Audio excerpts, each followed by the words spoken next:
একজন স্বামীর এক ফোঁটা বীর্যের মধ্যে যদি 20 কোটি শুক্রাণু না থাকে, কয় কোটি? আরো জোরে। 20 কোটি শুক্রাণু যদি না থাকে, 20 কোটি বা 2 কোটি শুক্রাণু যদি না থাকে, তাহলে ওই শুক্রাণু থেকে কোনো মানব সন্তান মায়ের পেটে জন্ম নেয় না। তাহলে চিন্তা করেন, ওই 20 কোটি শুক্রাণুর মধ্যে আমি একটা শুক্রাণু, ঠিক কিনা? এতগুলো শুক্রাণু ডিম্বাণুকে আঘাত করে অ্যাক্টিভ হতে চেয়েছিল, ওই 2 কোটির মধ্যে বাকি সবগুলোরে হারিয়ে চ্যাম্পিয়ন হয়েছিলাম সেদিন মায়ের গর্ভে আমি। চিল্লায় বলো ঠিক কিনা? সেদিন আমার হাত ছিল না, সেদিন আমার পা ছিল না, আমার চোখ ছিল না, আমার রেসপিরেটরি সিস্টেম ছিল না, আমার ব্রেন সচল ছিল না, আমার মামা ছিল না, আমার দাদা ছিল না, আমার গায়ে শক্তি ছিল না।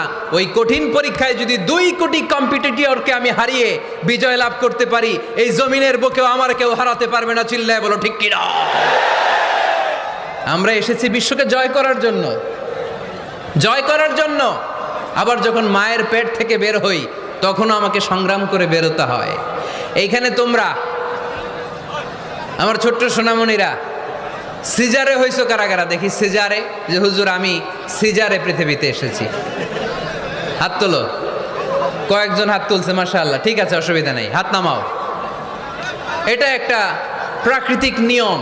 মায়ের পেট থেকে পৃথিবীতে আমরা এইভাবে আসি। কেউ প্রাকৃতিক পদ্ধতিতে আসি, কেউ সিজারে আসি। যারা সিজারে আসছে তারা এই কষ্টটা সহ্য করে নাই, তাদের অন্য ধরনের স্ট্রাগল পৃথিবীতে আসার পরে। কিন্তু আমরা যারা নর্মাল প্রসেসে এসেছি, সেই সময়টার কথা খেয়াল করেন। আমাদের দেহের সাইজ অনেক বড়, আমাদের ওজন অনেক বেশি, কিন্তু আমাদের মায়ের যেই অঙ্গটা দিয়ে আমরা পৃথিবীতে এসেছি, ওই জায়গাটা বড় সরু। খুব ছোট্ট একটা জায়গা দিয়ে এই বিশাল দেহ নিয়ে আমাকে সংগ্রাম করে আসতে হয়েছে, ঠিক কিনা? এবং এটা ল্যাবরেটরিক্যালি প্রুভড, সায়েন্টিফিক্যালি অ্যাটাস্টেড যে এটা একজন বাচ্চার জন্য, নবজাতক নিউ বর্ন বেবির জন্য খুবই স্বাস্থ্যকর, খুবই হেলদি। কারণ এই ছোট্ট জায়গাটা দিয়ে, মায়ের ওই ছোট্ট অঙ্গ দিয়ে আমরা যে পৃথিবীতে আসি, আমাদেরকে একটা চাপ সহ্য করতে হয়।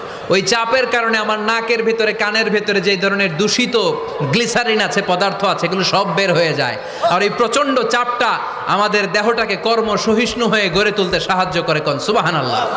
যেদিন মায়ের পেট থেকে যুদ্ধ করে আমাকে পৃথিবীতে আসতে হয়েছে, ওই দিন আমার কান ছিল? এখনকার মতো কানের শক্তি ছিল? এখন যে হাতে শক্তি, ওই শক্তি ছিল?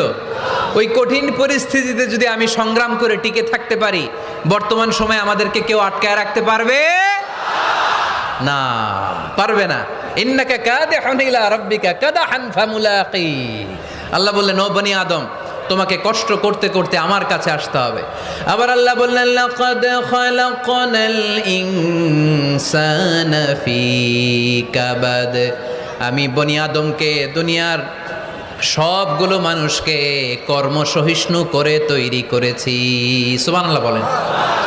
কর্মসহিষ্ণু। আমাদের এক একজন মানুষ যে আমরা কতটা কষ্ট আর ধৈর্য সহ্য করতে পারি, আপনি কল্পনাও করতে পারবেন না। নর্মাল প্রসেসে আমাদের মা যেদিন আমাদেরকে ডেলিভারি দিয়েছিলেন, তখন আমাদের মা 57 ইউনিট প্লাস। সুস্থ মানুষ ব্যথা সহ্য করতে পারে 45 ইউনিট। কত ইউনিট? কিন্তু আমাদের মা যেদিন আমাদেরকে দুনিয়ার বুকে এনেছিলেন, সেদিন আমার মা, আপনার মা ব্যথা সহ্য করেছিল 57 ইউনিট প্লাস, 57 ইউনিটেরও বেশি। এই ব্যথাটা সাধারণ কোনো ব্যথা নয়।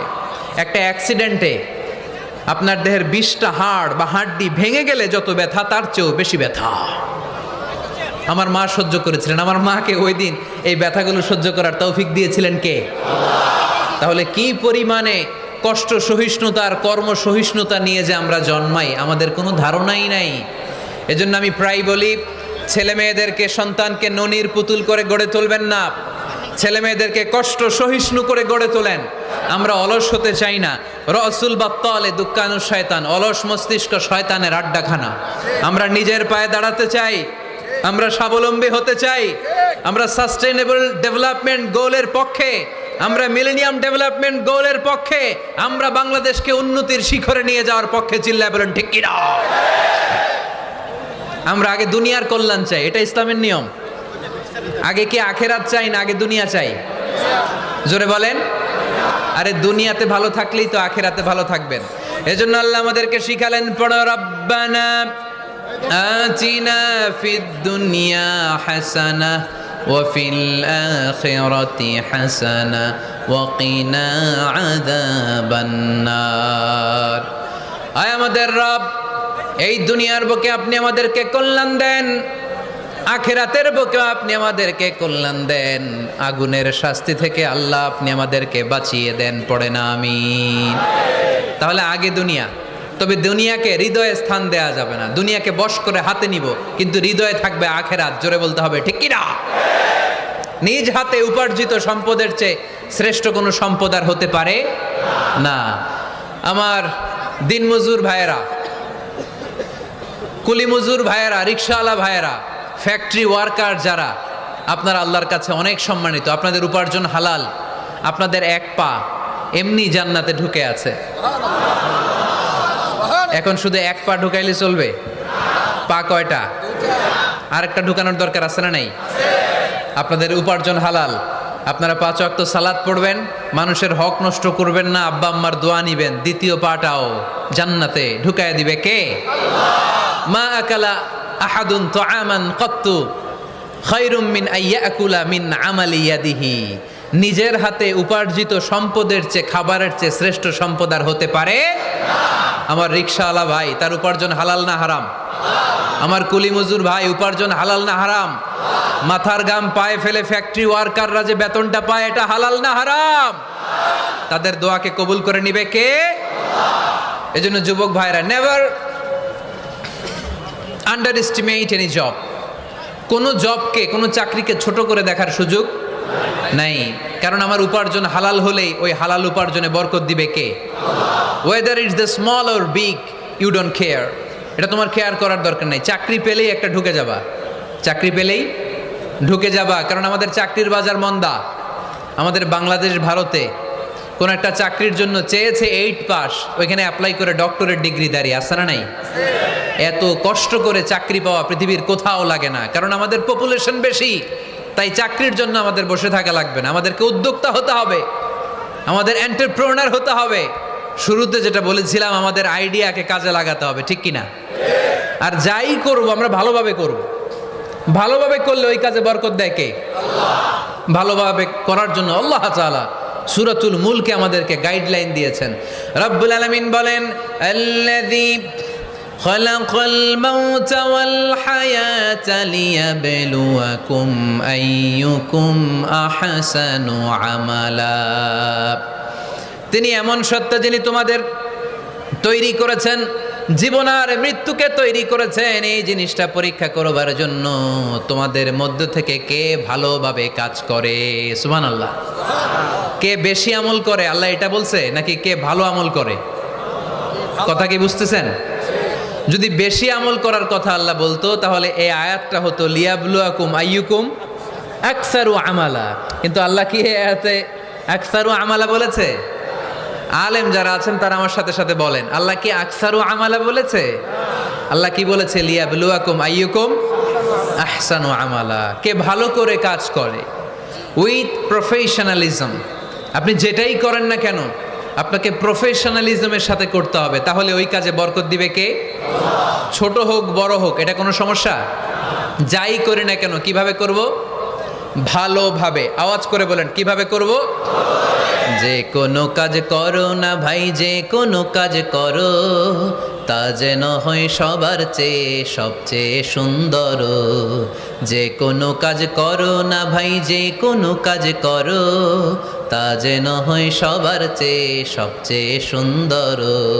হোক না সেটা পড়া লেখা, রঙের ভাষায় ছবি আঁকা, হোক না সেটা পড়া লেখা, রঙের ভাষায় ছবি আঁকা, হোক না সেটা সামান্য কাজ কিংবা মহত্তর, তা যেন হয় সবার চেয়ে সবচেয়ে সুন্দর। যে কোনো কাজ করো না ভাই, যে কোনো কাজ করো, তা যেন হয় সবার চেয়ে সবচেয়ে সুন্দর। চিৎকার করে বলতে হবে, ঠিক কিনা? যাই করি না কেন সেটা যেন সবচেয়ে সুন্দর হয়। You have to make the best out of you, you have to try your level best. তোমার সাধ্যের যতটুকু আছে তার সবটুকু করতে হবে, বাকি বরকত তার কল্যাণ আমাদেরকে দান করবে কে? বিষ্ণু ঈসা ইসলাম কখনো অলসতাকে উৎসাহিত করেন নাই, ভিক্ষাবৃত্তিকে উৎসাহিত করেন নাই, তিনি পরিশ্রমকে অ্যাপ্রিসিয়েট করেছেন। এক সাহাবী রাদিয়াল্লাহু তাআলা আনহু এসে বললেন, ইয়া রাসূলুল্লাহ, আমাকে কিছু দান করেন, আ'তিনি শাইআন। বিশ্বনবী বললেন, তুমি ভিক্ষা করো, তোমার ঘরে কিছু নাই? সাহাবী বললেন, লা ইয়া রাসূলুল্লাহ, কিছু নাই। বিশ্বনবী সাল্লাল্লাহু আলাইহি ওয়াসাল্লাম আবার প্রশ্ন করলেন, কিছুই নাই? সে বলল, হ্যাঁ আছে। কি আছে? একটা জামা আছে, জামা, আর আছে একটা পানি খাওয়ার জগ। দুইটা জিনিস আছে, একটা কি আর একটা পানি খাওয়ার জগ। বিষ্ণু বললেন, দুইটা নিয়ে আস। সাহাবী রাদিয়াল্লাহু তাআলা আনহু জামার জগ নিয়ে এসে বিষ্ণু সাল্লাল্লাহু আলাইহি ওয়াসাল্লামের হাতে দিলেন। বিষ্ণুনবী জামার জগটা ধরে বললেন, মাইয়াশতারি হাযাইন, কে আছো আমার সাহাবীদের মধ্যে এই দুইটা জিনিস কিনতে চাও? এক সাহাবী দাঁড়িয়ে বললেন, ইয়া রাসূলুল্লাহ, ইয়া হাবিবাল্লাহ, আনা আশতারি হিমা বিদিরহাম। এই দুইটা জিনিস, একটা জামা, একটা পানি খাওয়ার জগ, আমি 1 দিরহাম দিয়ে কিনে নিতে চাই। পড়েন সুবহানাল্লাহ।